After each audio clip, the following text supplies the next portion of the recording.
Shadowverse. Greetings, I'm Shad. And I am Tyrant. And I'm not wearing my stuff. What's going on? This is such a casual video for me. It is. But it should be a good video. I hope so. If you've seen previous videos, we are planning, we have a project. There's a large project we're doing. I'm going to be making giant swords. But first, some small swords. Well, people are unaware of this because we have been putting in plans, designing, and going back and forth. Wasting money. That's how I describe it. That's all we need all of this. To make this giant sword, and in the process, there's other things that we're doing, and we've bought materials, and we're going to show you what we've bought, what the plans are to try and make this thing. And one of the things that we have determined is that we actually need to make a single-edged, standard-sized sword as a proof of concept to see if it'll work with the cutting edge that we want to put on this thing. But also, in addition to that, we're going to be making foam swords, giant swords. Two large ones to fight with. We'll fight with. And look what we got! Flex Seal! Maybe there might be a dedicated video on that. Who knows? Maybe. Who knows? Who knows? I've been hearing that it can do some remarkable things. Now that's a lot of damage! Unbeknownst to me, I was out of the loop. A bit of a boomer in that respect. Wow, I can't believe I didn't even know. But if that's the case, I'm actually interested to see if using this on the carbon fiber swords might help improve rigidity, but at the very least, we're going to be using this as the sealant for the foam swords. Yes. To seal it all in, hold it together. Well, we've got to test first, because I actually don't know what it's going to do to the foam. Exactly, there's that as well. So there's multiple things that we're planning on making, right? Yep. The foam sword is going to be pretty straightforward enough. We can't really make it as a Titan sword with the cutouts, because it needs a central ridge to have rigidity for the foam one. And it's not going to have the handholds either. Right. Probably not the handholds, but there is going to be the large ricasso thing for the shoulder rest, which might be good enough just for hitting, seeing how great giant swords are in combat. But this is the ridge that we've got. Aluminium. Aluminum. Aluminium. Aluminum. For the whole central thing, nice and light, but rigid, okay? And it's interesting, the torque and the weight, it'll be heavy, but we got it like, the foam, it'll cushion it enough, I think. I think it will. I just don't know how this is going to hold up to, like, if we're really sparring with it, yeah. We'll find out. Wait for the video. That's going to be fun. Like, we'll stress test that. That's the foam one. That's going to be straightforward enough. We're going to try and make something, a wrapped handle to make it a bit more comfortable. But then there is the carbon fiber swords. Now, we've seen all your comments. I originally didn't want to do carbon fiber. Carbon fiber is your brainchild, isn't it? It is. It is, yes. Mm-hmm. So, any comments about carbon fiber, just... I'm on it. Yeah. My reasons are because it's so strong and so light. The weight issue is going to be a big factor in how usable this sword will be. And on top of it, carbon fiber, if it's so light, it's going to enable something that I've been wanting to test for ages, right? And that is how well an extremely thin sword can cut. Because when you make an extremely thin sword, it becomes way, way, way too floppy. Careful with that one. I know, this actually might bend. Carbon fiber has a remarkable amount of rigidity even when it's thin, but we'll find out. If it's too long, I'm interested. So I want to try and cut multiple things with this test sword, like water bottles, okay? I might even buy some meat and cut into some meat to see how well it cuts flesh. I already can predict, but we'll find out in tests. What type of flesh? Probably pork. Okay, I want to have barbecue after. I can already predict though, that if this sword ends up being super light, and this is the one-handed sword, for the large carbon fiber, giant sword, the Titan sword, there might be enough overall weight to mitigate this issue. But if the one-handed sword we do, I expect that could end up being so light that there's not going to be enough momentum for it to carry it through more solid targets. Yeah. And so it might actually cut dog crap against really solid, like wood. Yeah. Swords aren't even made to do that though.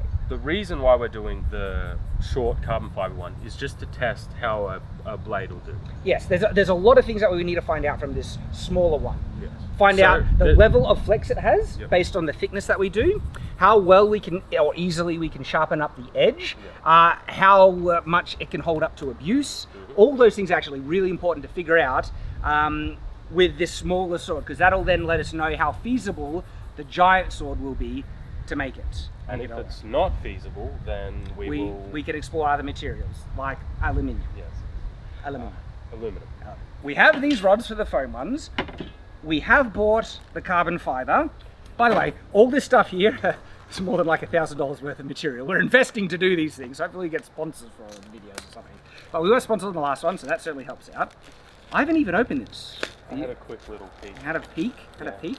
We only bought enough carbon fiber now for the one-handed sword, because there's no point, and we might even be able to make more than one though, one-handed.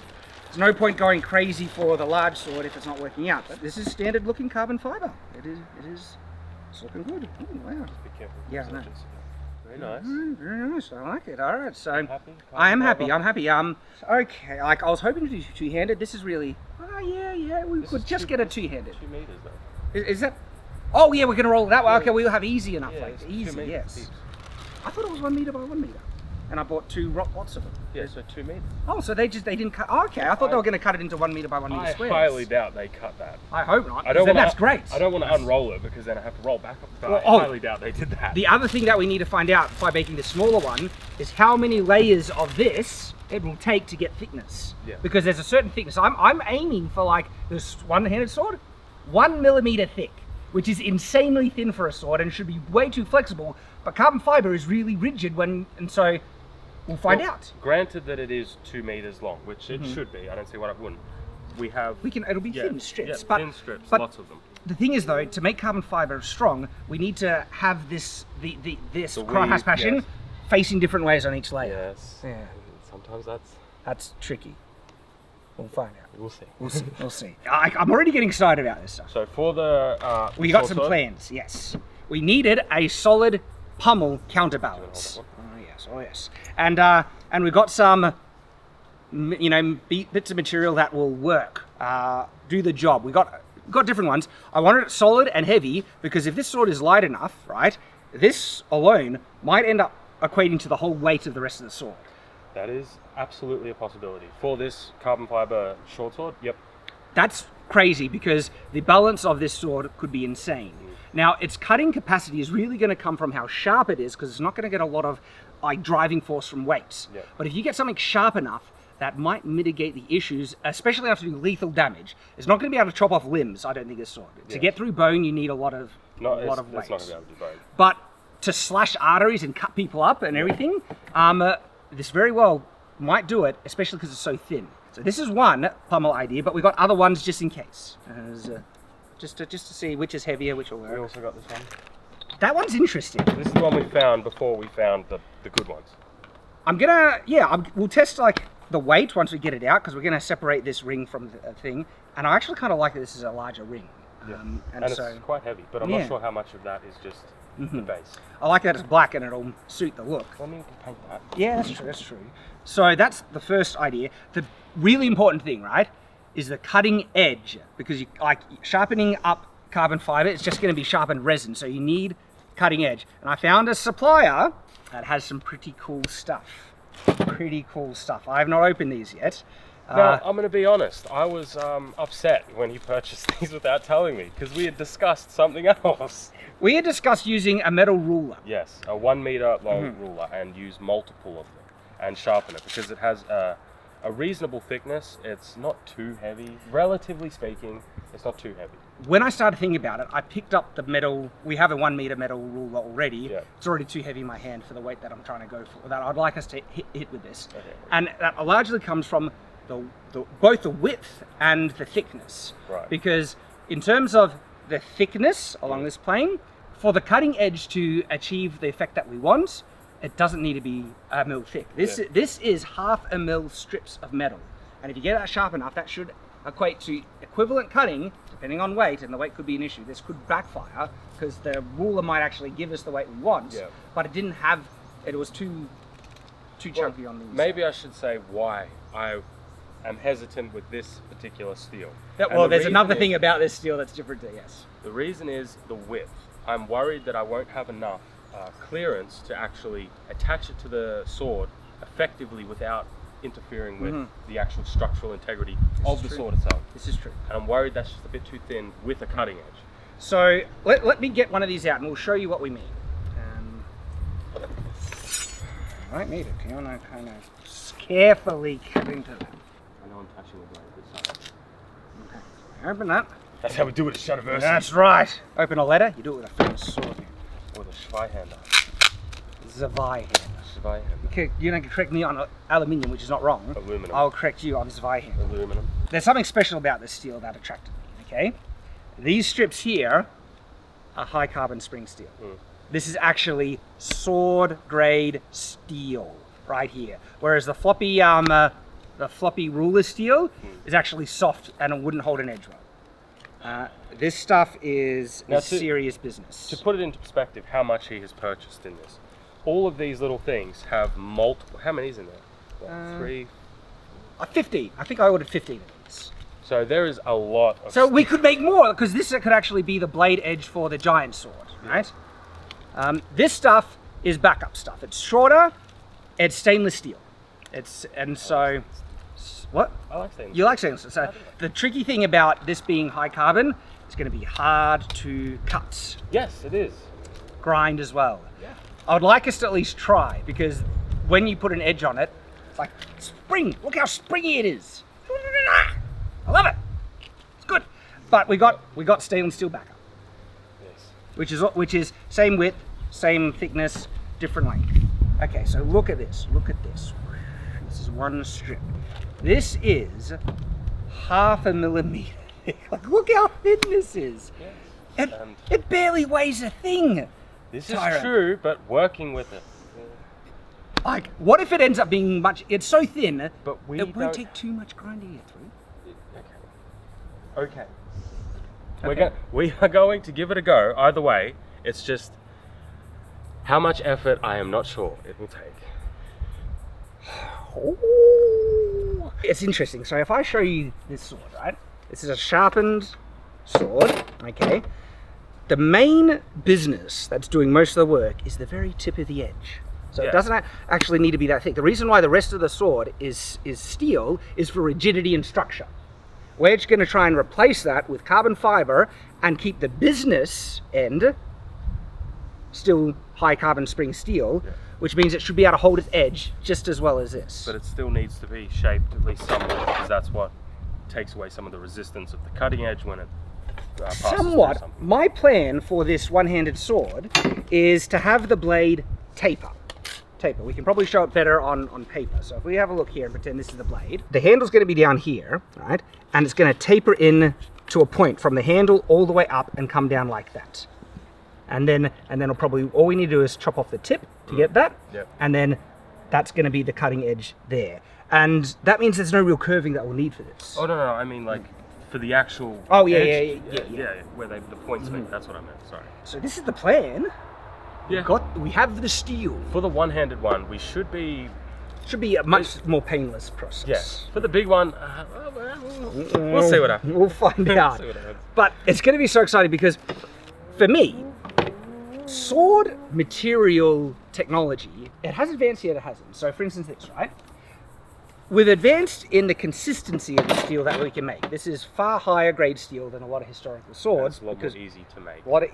Much easier to make. We know what's inside this blade steel. Yeah. We have down to the percentage ratio. Yeah. That's kind of the internal material consistency. But in terms of the overall strong, spring steel, high carbon steel, the historical stuff can be comparable, if not just as consistent. So we've advanced in our ability to make the same materials better. I wouldn't say consistent. Like you depending on what smith you got and who's working This with is true. steel, This is true. you can get terrible You steel. can, but you can get crappy swords as well. That But is usually true, modern stuff is much better. The thing is though, we actually haven't advanced outside of the same material.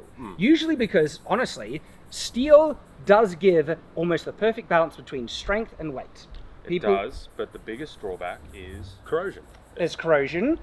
Weight can sometimes be an issue in terms of the size that you want with it, okay? Yeah, when you get to Too big. absurdly large, yes. People have explored more advanced materials like titanium. Titanium is lighter. It can't hold an edge worth there. It's absolute crap for holding an actual cutting edge long enough for normal sword use. It's true, but it is very light, very, very durable. It's also very pretty. The most inhibiting factor for titanium just in general is how its workability. It is far too hard to work with. I have worked with it myself and it is no joke. difficult. It's harder. Oh. I find it Interesting. harder than steel. Aluminium is just too soft, bends too easily, Yes. it's just unworkable. Although I'm open to exploring aluminium in terms of the composite. Well, for the structure, because we're not going to be doing any like we're not going to be chopping down trees with it. It should be fine for the structure, Yeah. but obviously nothing to do with like edge retention or anything like Yes, that. yes.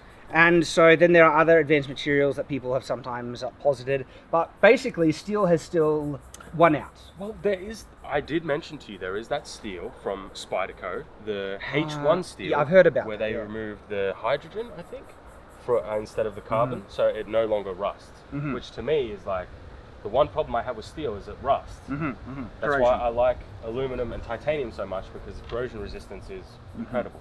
So with H1 steel, that's what it's called, it is... I've heard, yeah, there's some more advanced types of steel, yet we're still kind of in the same steel thing with certain That's pros very and niche, cons. and that's Yeah. very specific use cases. So the question I've been having is like, we have advanced a lot, we have advanced materials. Do we have the technology to make a superior sword as a result? And if this thing kind of works out, even if it doesn't, I'm interested in exploring different carbon fiber standard sword design separate to the giant sword. Like, I'm even interested in making a carbon fiber sword with this kind of proportions, double-edged, right? To see what it can do. I feel you can reduce the weight in something like this, right? And still get crazy good But results. do remember that some of the weight contributes to It does. the kinetic energy. You don't want to you're remove able- all the weight. One of the limiting things about steel and why they get the weight they have is to get rigidity in it, okay? And so carbon fiber possibly would enable you to make a similar, profile sword and make it half the width, which is halving the weight, but you're still very much within a very functional weight range, and that's if you put a steel cutting edge on it still. I just can't help but feeling you put too much faith in carbon fiber. This is true, I could be wrong. We'll have to, there's only one way to find out. That's our plan.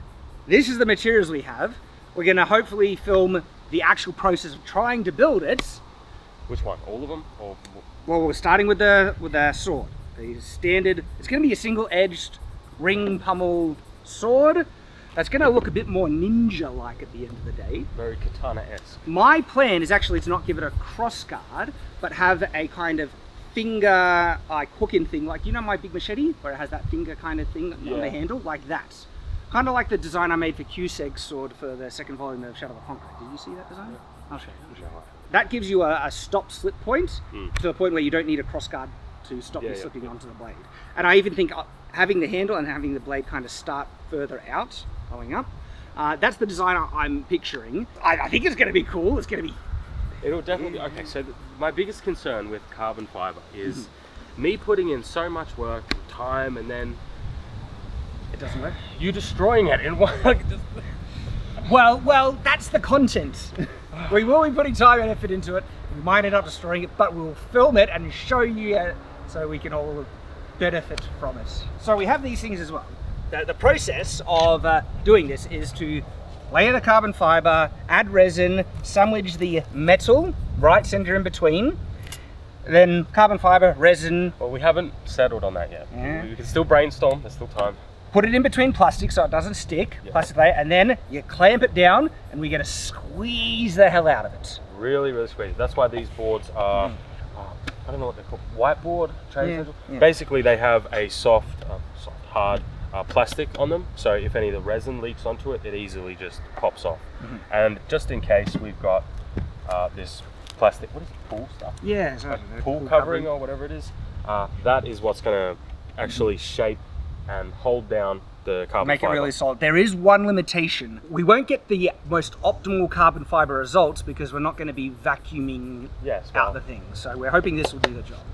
I don't have a full manufacturing plant. Neither do I, funnily enough. So we're doing the best with the materials that are available to us, short of going nuts.